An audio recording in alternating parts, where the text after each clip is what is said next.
Kumusta mga mahilig sa kasaysayan? Napaisip ka na ba kung ano talaga ang nangyari nang makarating si Ferdinand Magellan sa Pilipinas? Maghanda na dahil ngayon ay sisisirin natin ang hindi pa nasasabing kwento ng pagsakop ni Magellan.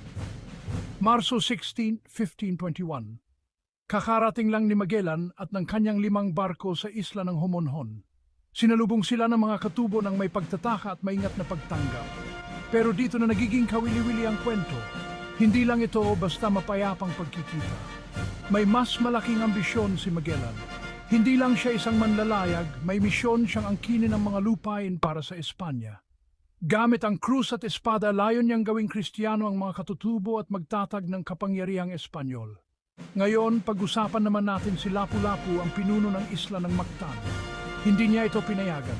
Matatag siyang tumayo laban sa pagpasok ni Magellan. At noong Abril 27, 1521, sumabog ang labanan sa Mactan. Isipin mo ito, isang maliit na isla, mga mandirigmang katutubo na armado ng mga sibat na kawayan at simpleng sandata, nakikipagsagupaan sa mga Espanyol na mananakop. Mukhang mas malakas si Magellan, pero ang determinasyon at angking galing ni Lapu-Lapu sa pakikipaglaban ang nagpabago sa sitwasyon.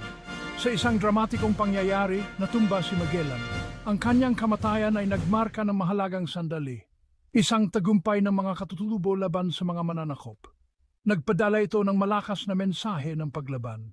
Pero bakit hindi natin mas madalas marinig ang panig na ito ng kwento? Kadalasan, ang kasaysayan ay nakatuon sa mga mananakop at madalas na hindi napapansin ang katatagan ng mga sinakop.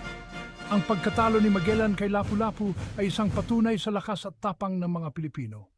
Kaya sa susunod na maisip mo si Magellan, alalahanin mo si Lapu-Lapu at ang matatapang na mandirigma ng Mactan. Hindi lang nila ipinagtanggol ang kanilang lupain, nagsimula sila ng isang pamana ng paglaban. Salamat sa pagsama sa akin sa paglalakbay na ito sa kasaysayan. Hanggang sa muli.